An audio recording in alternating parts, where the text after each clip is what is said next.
নমস্কার বন্ধুরা, medicine knowledge YouTube education চ্যানেলে আপনাদের সবাইকে স্বাগত। আজকের ভিডিওতে আমরা ইউটিআই অর্থাৎ ইউরিনারি ট্র্যাক্ট ইনফেকশন সম্পর্কে আলোচনা করব। সো ইউটিআইতে মূলত যে জিনিসটি হয় সেটি হচ্ছে কিন্তু আমাদের প্রস্রাবে জ্বালা পোড়া হয়, তার সঙ্গে কিন্তু তীব্র ঘন ঘন কিন্তু প্রস্রাবের বেগ আসে।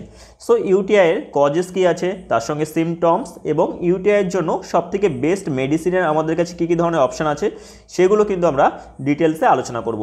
সো আমি ফার্মাসিস্ট দীপ, চলুন ভিডিও শুরু করা যাক। তার আগে আপনি যদি আমার চ্যানেলে নতুন হয়ে থাকেন তাহলে কিন্তু অবশ্যই আমার চ্যানেলটিকে সাবস্ক্রাইব করবেন। সবার প্রথমে আমরা দেখে নেব যে হোয়াট ইজ ইউটিআই অর্থাৎ ইউরিনারি ট্র্যাক্ট ইনফেকশন কি।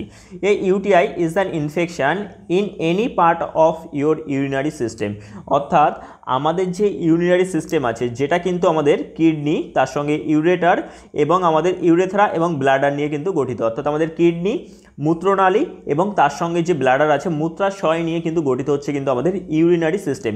এই ইউরিনারি সিস্টেমের যদি কোনো একটি পার্টে ইনফেকশন হয় সেটাকেই কিন্তু বলা হচ্ছে ইউটিআই অথবা ইউরিনারি ট্র্যাক্ট ইনফেকশন।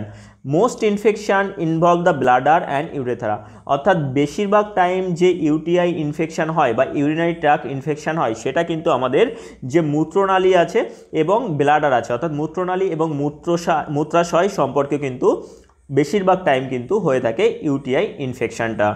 নেক্সট আমরা ইউটিআইয়ের কজেস দেখে নেব। দেখুন, ইউটিআইয়ের প্রধান যে কারণ আছে সেটা হচ্ছে কিন্তু আমাদের যে ডাইজেস্টিভ সিস্টেম আছে, আমাদের এই ডাইজেস্টিভ সিস্টেম অর্থাৎ আমাদের পাচনতন্ত্র থেকে যে ব্যাকটেরিয়া, বিশেষ করে স্পেশালি কোলাই নামে যে ব্যাকটেরিয়া আছে, সেই ব্যাকটেরিয়া যদি আমাদের ইউরিনারি ট্র্যাক্টে প্রবেশ করে তখন কিন্তু আমাদের ইউটিআই ইনফেকশন হয়ে থাকে। দ্বিতীয় কারণ কি আছে, সেক্সুয়াল ইন্টারকোর্স, অর্থাৎ বিশেষ করে যৌন মিলনের পরে বিশেষ করে মহিলাদের ক্ষেত্রে মূত্রনালীতে কিন্তু ব্যাকটেরিয়া প্রবেশ করতে পারে এবং যার ফলে কিন্তু ইউটিআই হতে পারে। আর 3 নম্বর কারণ আছে কিন্তু পুওর হাইজিন, অর্থাৎ আমাদের কিন্তু অস্বাস্থ্যকর অভ্যাসের কারণে কিন্তু আমাদের ইউটিআই ইনফেকশন হতে পারে। আর 4 নম্বর কারণ হচ্ছে কিন্তু হোল্ডিং ইউরিন, অর্থাৎ দীর্ঘ সময় প্রস্রাব না করা এবং প্রস্রাব আটকে রাখা, এই কারণেও কিন্তু ইউটিআই ইনফেকশন কিন্তু হতে পারে। নেক্সট আমরা দেখে নেব যে কোনো একটি ব্যক্তির ইউটিআই ইনফেকশন হয়েছে বা ইউরিনারি ট্র্যাক্ট ইনফেকশন হয়েছে আমরা কিভাবে বুঝবো বা কিভাবে আইডেন্টিফাই করব যে তার ইউটিআই হয়েছে।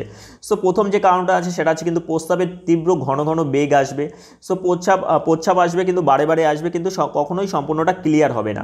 2 নম্বর কি আছে যেটা কিন্তু সব ভেরি কমন, সেটা হচ্ছে কিন্তু প্রস্রাব করার সময় কিন্তু জ্বালাপোড়া করে যাওয়া, অর্থাৎ বার্নিং সেন্সেশন কিন্তু ফিল হওয়া প্রস্রাব করার সময়। 3 নম্বর কি আছে, অল্প অল্প করে ঘন ঘন প্রস্রাব হওয়া, অর্থাৎ ফোটা করে প্রস্রাব হবে, কিছুক্ষণ পরে কিন্তু আবার প্রস্রাব করতে কিন্তু মন চাবে কিন্তু সম্পূর্ণ ক্লিয়ার না হওয়া। 4 নম্বর কি আছে, প্রস্রাব ঘোলা এবং গাঢ় দুর্গন্ধযুক্ত প্রস্রাব হবে।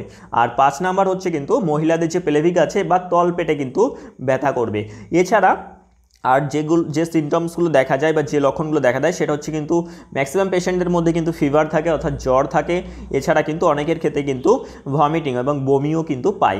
সো এই সব লক্ষণগুলো দেখে কিন্তু আমরা আইডেন্টিফাই করতে পারবো যে একটি ব্যক্তির ইউটিআই হয়েছে কি হয়নি। নেক্সট আমরা মেডিসিন দেখে নেব যে ইউটিআইয়ের জন্য আমাদের কাছে কী ধরনের মেডিসিনের অপশান আছে। দেখুন, ইউটিআইয়ের জন্য প্রধানত কিন্তু পেশেন্টকে অ্যান্টিবায়োটিক কিন্তু খেতে দেওয়া হয়, তার সঙ্গে কিন্তু পেশেন্টকে সিমটোম্যাটিক ট্রিটমেন্ট দেওয়া হয়।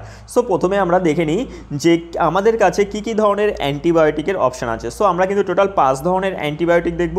সো আমাদের প্রথম যে অ্যান্টিবায়োটিক আছে সেটা হচ্ছে কিন্তু নাইট্রোফুরেন্টয়েন। সো নাইট্রোফুরেন্টয়েন 100 মিলিগ্রামের ট্যাবলেট কিন্তু পেশেন্টকে খেতে দেওয়া হয়। অ্যাডাল্টের ডোজ আছে কিন্তু 100 mg ট্যাবলেট কিন্তু সকালে একটা ট্যাবলেট খাওয়ার পর এবং রাত্রে একটা ট্যাবলেট খাওয়ার পর, অর্থাৎ দিনে 2টো করে ট্যাবলেট খাওয়ার পর 3 থেকে 5 দিনের জন্য কিন্তু পেশেন্টকে খেতে দেওয়া হয়। আর নাইট্রোফুরেন্টয়েন ট্যাবলেটটিকে কিন্তু ম্যানুফ্যাকচার, এখানে যে ব্র্যান্ড নেমটি আমি শেয়ার করেছি সেটা হচ্ছে কিন্তু ইন্টাস ফার্মাসিউটিক্যালের নিপটাস নামে কিন্তু আপনারা মার্কেটে অ্যাভেলেবেল পেয়ে যাবেন। এটা গেল হচ্ছে কিন্তু আমাদের প্রথম অ্যান্টিবায়োটিকের অপশান। নেক্সট আমরা দেখে নেব আমাদের 2 নম্বর অ্যান্টিবায়োটিকের অপশান আছে কিন্তু সেপোডক্সিম 200 মিলিগ্রামের ট্যাবলেট। সো সেপোডক্সিম ট্যাবলেটও কিন্তু সেপোডক্সিম ট্যাবলেট হচ্ছে কিন্তু একটি 3rd জেনারেশন সেফলোস্পোরিন গ্রুপের অ্যান্টিবায়োটিক, ব্রড স্পেকট্রাম অ্যান্টিবায়োটিক, অর্থাৎ গ্রাম পজিটিভ গ্রাম নেগেটিভ 2 ধরনের ব্যাকটেরিয়ার উপরে কিন্তু খুবই ভালো কাজ করে। সো আর সেপোডেম নামে কিন্তু আপনারা পেয়ে যাবেন সান ফার্মাসিউটিক্যালের। আর ডোজ আছে কিন্তু 200 মিলিগ্রামের ট্যাবলেট, সকালে একটা রাত্রে একটা খাবার পর 3 থেকে 5 দিনের জন্য কিন্তু পেশেন্টকে খেতে দেওয়া হয় অ্যাডাল্টের জন্য। আমাদের 3 নাম্বার অ্যান্টিবায়োটিক অপশান হচ্ছে কিন্তু আমাদের অ্যামোক্সিক্যালাব 6 to 5 625 mg ট্যাবলেট অ্যামোক্সিক্যালাব। সো যেটি কিন্তু আপনারা অ্যাগমেন্টিন 6 to 5 ডিও নামে পেয়ে যাবেন, যেখানে কিন্তু অ্যামোক্সিসিলিন তার সঙ্গে কিন্তু পটাশিয়াম কালাভুলানেট কিন্তু মিলিত রয়েছে। সো এছাড়া আপনারা মেগা সিবি নামে, এছাড়া ক্যালাভাম 6 to 5 নামে এসব নামেও কিন্তু পেয়ে যাবেন। অ্যাডাল্টের ডোজ কী আছে, দিনে 2টো করে ট্যাবলেট, অর্থাৎ সকালে খাওয়ার পর একটা ট্যাবলেট এবং রাত্রে খাওয়ার পর একটা ট্যাবলেট 3 থেকে 5 দিনের জন্য কিন্তু পেশেন্টকে খেতে দেওয়া হয়। সো এটা গেল আমাদের 3 নাম্বার অপশান। নেক্সট আমাদের কাছে কী অপশান আছে, নেক্সট হচ্ছে আমাদের কাছে অপশান আছে কিন্তু নরফ্লক্সাসিন ট্যাবলেটের অপশান। সো নরফ্লক্সাসিন কিন্তু একটি ফ্লোরোকুইনোল গ্রুপসের অ্যান্টিবায়োটিক। সো 400 মিলিগ্রামের যে ট্যাবলেট আছে সেই ট্যাবলেট কিন্তু দিনের 2টো করে ট্যাবলেট, একটা সকালে একটা রাত্রে কিন্তু খাবার পর কিন্তু 3 থেকে 5 দিনের জন্য কিন্তু অ্যাডাল্টের জন্য কিন্তু খেতে দেওয়া হয়ে থাকে। নরফ্লক্স 400 নামে কিন্তু আপনারা মার্কেটে অ্যাভেলেবেল পেয়ে যাবেন। আর আমাদের কাছে 5 নাম্বার অপশান হচ্ছে কিন্তু সিপ্রোফ্লক্সাসিন ট্যাবলেটের অপশান রয়েছে। সো সিপ্রোফ্লক্সাসিন ট্যাবলেটও কিন্তু ইউটিআইয়ের জন্য ইউজ করা হয়ে থাকে। 500 mg ট্যাবলেট অর্থাৎ 500 মিলিগ্রামের ট্যাবলেট কিন্তু অ্যাডাল্টের জন্য সকালে একটা এবং রাত্রে একটা খাবার পর দিনে 2বার 3 থেকে 5 দিনের জন্য কিন্তু পেশেন্টকে খেতে দেওয়া হয়, যেটি কিন্তু আপনারা সিপ্রোফ্লক্স 500 নামে কিন্তু মার্কেটে অ্যাভেলেবেল পেয়ে যাবেন।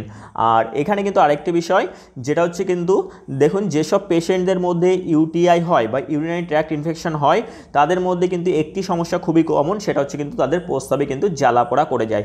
আর এই প্রস্রাবের জ্বালাপোড়া কমানোর জন্য কিন্তু পেশেন্টকে কিন্তু প্রচুর পরিমাণে কিন্তু জল খেতে বলা হয়ে থাকে, তার সঙ্গে কিন্তু একটি সিরাপ খেতে তার সঙ্গে কিন্তু একটি অ্যালকালাইজার সিরাপ খাওয়ার জন্য কিন্তু বলা হয়ে থাকে।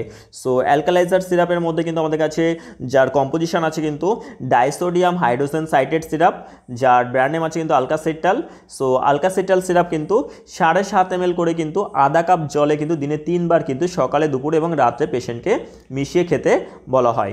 সো এটা আপনারা আলকাসেটাল নামে পেয়ে যাবেন, যার কম্পোজিশন আছে কিন্তু ডাইসোডিয়াম হাইড্রোজেন সাইটেট সিরাপ। সো এর সঙ্গে কিন্তু পেশেন্টকে সিমটোম্যাটিক ট্রিটমেন্ট দেওয়া হয়, অর্থাৎ পেশেন্টের যদি ফিভার থাকে, জ্বর থাকে, তার জন্য কিন্তু প্যারাসিটামল ট্যাবলেট অথবা কিন্তু আইবুপ্রোফেন ট্যাবলেট, জ্বরের জন্য জ্বরের ট্যাবলেট। আর পেশেন্টের যদি ভমিটিং থাকে তার জন্য তাহলে কিন্তু বমির ট্যাবলেট, অনডানসেট্রন ট্যাবলেট। এছাড়া যদি পেশেন্টের পেটে ব্যথা থাকে তার জন্য কিন্তু সাইক্লোপাম ট্যাবলেট, এই জাতীয় মেডিসিন কিন্তু তাকে দেওয়া হয়। সো মেন যে ইউটিআইয়ের জন্য দেওয়া হয় সেটা হচ্ছে কিন্তু অ্যান্টিবায়োটিক, তার সঙ্গে কিন্তু একটি অ্যালকালাইজার সিরাপ, যেটা হচ্ছে কিন্তু ডাইসোডিয়াম হাইড্রোজেন সাইটেট সিরাপ, যেটার ব্র্যান্ড নেম আছে কিন্তু আলকাসেটাল। আর ডোজ আমি বলেছি 7.5 ml করে কিন্তু দিনে 3বার আধা কাপ জলে মিশিয়ে কিন্তু পেশেন্টকে খেতে দেওয়া হয়। আর এর সঙ্গে পেশেন্টের সিমটোম্যাটিক ট্রিটমেন্ট কিন্তু দেওয়া হয়, ফিভার থাকলে ফিভারের ট্যাবলেট আর বমি থাকলে বমির ট্যাবলেট। সো এই ছিল কিন্তু ইউটিআই ইনফেকশন সম্পর্কে সম্পূর্ণ তথ্য। নেক্সট ইউটিআই সম্পর্কে আমরা আরেকটু জেনে নেব যে আমরা কিভাবে ইউটিআই ইনফেকশনকে প্রিভেন্ট করতে পারি, how to prevent UTI infection. So UTI ইনফেকশনকে প্রিভেন্ট করার জন্য আমাদের সবথেকে প্রথম যে কাজ আছে সেটা করতে হবে কিন্তু প্রচুর পরিমাণে কিন্তু জল খেতে হবে, তার সঙ্গে কিন্তু আমাদের হাইজিন মেনটেন করতে হবে, আর তার সঙ্গে কিন্তু আমাদের সেক্সুয়াল ইন্টারকোর্সের পরে কিন্তু যদি প্রস্রাব করে ফেলা হয় বা ইউরিনেট করে ফেলা হয় তাহলে কিন্তু ইউটিআই হওয়ার সম্ভাবনা অনেক কমে যায়। এছাড়া কিন্তু আমাদের যে বিশেষ করে আরেকটি সেটা হচ্ছে কিন্তু আমাদের প্রস্রাবকে কিন্তু হোল্ড করে রাখা যাবে না এবং প্রস্রাবকে কিন্তু আটকে রাখা যাবে না। সো এই সব নিয়মগুলো যদি আপনি মেনে চলেন তাহলে কিন্তু ইউটিআই ইনফেকশনকে কিন্তু এড়ানো যাবে অথবা। সো এই ছিল কিন্তু আজকের ভিডিও। আশা করি আমার ভিডিওটি আপনাদের ভালো লেগেছে। সো কমেন্ট করে আমাকে জানাবেন যে কেমন লাগলো আজকের ভিডিওটি। আর সবথেকে গুরুত্বপূর্ণ বিষয় যেটি, দয়া করে কিন্তু আপনারা কেউ সেলফ মেডিকেশন করবেন না। এই ভিডিওটি কিন্তু শুধুমাত্র এডুকেশনাল অ্যান্ড ইনফরমেশনাল পারপাসের জন্য কিন্তু তৈরি করা হয়েছে। আর দয়া করে আপনারা আমার চ্যানেলটিকে লাইক এবং সাবস্ক্রাইব করবেন নতুন নতুন ভিডিও পাওয়ার জন্য। দেখা হচ্ছে আবার নতুন কোনো ভিডিও নিয়ে, ততক্ষণ পর্যন্ত ভালো থাকবেন, সুস্থ থাকবেন।